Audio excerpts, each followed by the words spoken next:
O Senhor esteja convosco, Ele está no meio de nós. Proclamação do Evangelho de Jesus Cristo segundo Lucas. Glória a vós, Senhor. Naquele tempo, Jesus andava na margem do lago de Genezaré, e a multidão apertava-se ao seu redor para ouvir a palavra de Deus. Jesus viu 2 barcas paradas na margem do lago. Os pescadores haviam desembarcado e lavavam as redes. Subindo numa das barcas, que era de Simão, pediu que se afastasse um pouco da margem. Depois, sentou-se e da barca ensinava as multidões. Quando acabou de falar, disse a Simão: "Avança para as águas mais profundas e lançai vossas redes para a pesca." Simão respondeu: "Mestre, nós trabalhamos a noite inteira e nada pescamos, mas em atenção à tua palavra vou lançar as redes." Assim fizeram e apanharam tamanha quantidade de peixes que as redes se rompiam. Então fizeram sinal aos companheiros da outra barca para que viessem ajudá-los. Eles vieram e encheram as 2 barcas a ponto de quase afundarem. Ao ver aquilo, Simão Pedro atirou-se aos pés de Jesus, dizendo: "Senhor, afasta-te de mim, porque sou pecador." É que o espanto se apoderara de Simão e de todos os seus companheiros por causa da pesca que acabavam de fazer. Tiago e João, filhos de Zebedeu, que eram sócios de Simão, também ficaram espantados. Jesus, porém, disse a Simão: "Não tenhais medo, de hoje em diante tu serás pescador de homens." Então levaram as barcas para a margem e deixaram tudo e seguiram Jesus. Palavra da salvação. Glória a vós, Senhor.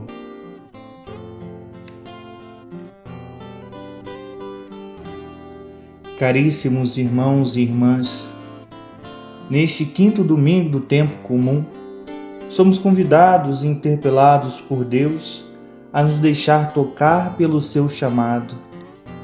O princípio e o fundamento de toda vocação tem o seu assento e dignidade na palavra de Deus, que chama. A autoridade e a força da missão nascem nos corações daqueles que com docilidade se deixam tocar pelas palavras do Senhor. Na primeira leitura, o profeta Isaías narra a sua experiência vocacional e nos apresenta através de imagens a grandeza e a força de Deus que o chamou. O profeta destaca 3 pontos importantes. Em primeiro lugar, a vocação é a obra de Deus e não uma iniciativa pessoal. Em segundo lugar, o reconhecimento da indignidade para a missão. Quem torna digno o profeta é o próprio Senhor, que purifica os seus lábios e o prepara para a missão. Em terceiro lugar, a resposta de prontidão: "Aqui estou, envia-me."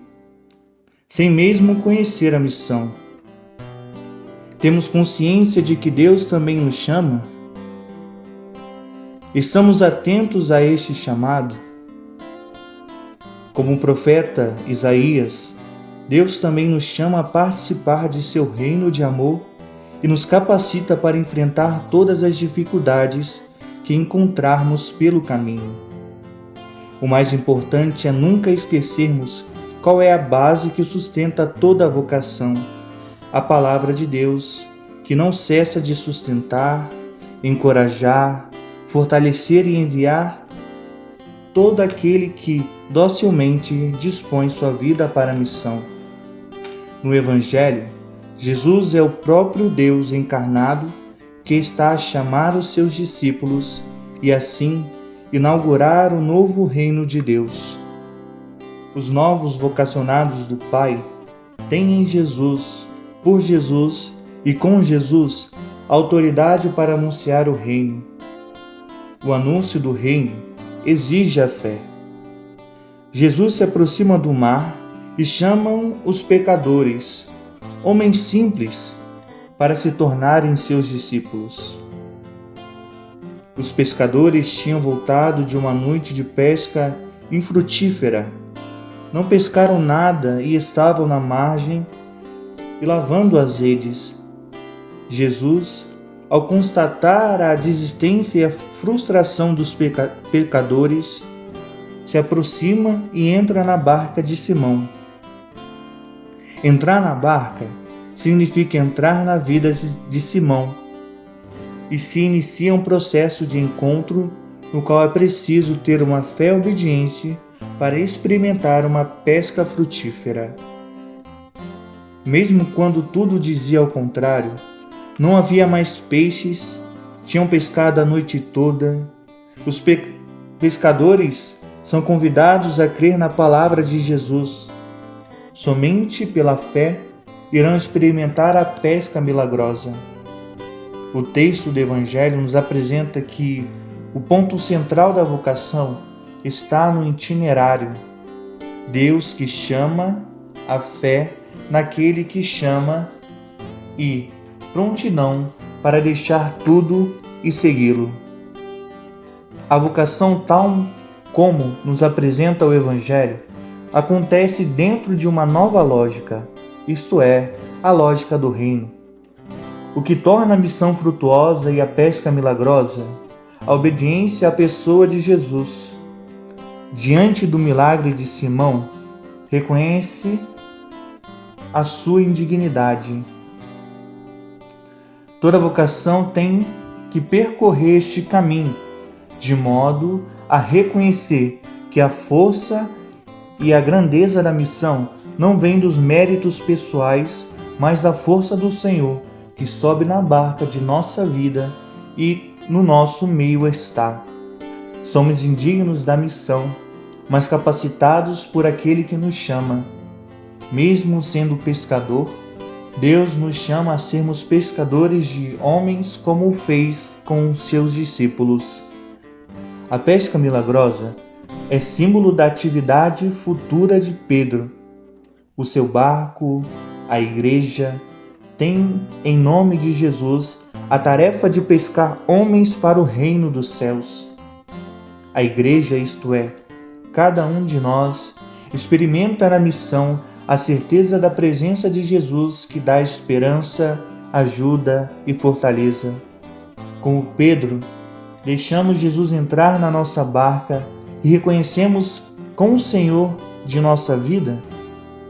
Na segunda leitura, Paulo faz a passagem de perseguidor dos cristãos para verdadeiro missionário da palavra de Deus.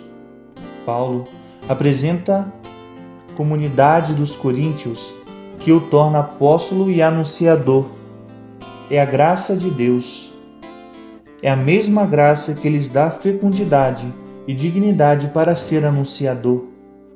Como o apóstolo Paulo alerta a comunidade dos vocacionados a importância de acolher e viver o Evangelho por ele pregado.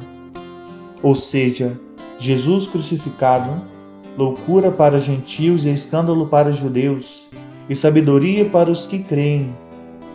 É preciso não só acolher, mas conservar o Evangelho na forma em que foi anunciado. Como Isaías, Pedro e Paulo fundamentalmente reconhecemos a nossa condição de pecadores, de humildade, para não cessarmos de continuar percorrendo o itinerário do encontro do Senhor. A vocação, ela tem um ponto de partida que é o próprio Deus, mas também cada vocacionado é chamado durante o caminho, todos os dias, a experimentar a força do Senhor em sua vida. Todos os dias cabem a cada vocacionado a dedicação e o empenho para responder ao chamado recebido. Agindo assim, não tornamos estéril em nossa vida a graça recebida. Como Paulo, cumpriremos fielmente a missão recebida? A certeza da ressurreição de Cristo é a força em nossa missão? O que nos impede de servir? Quais são as desculpas que temos dado para continuarmos na margem.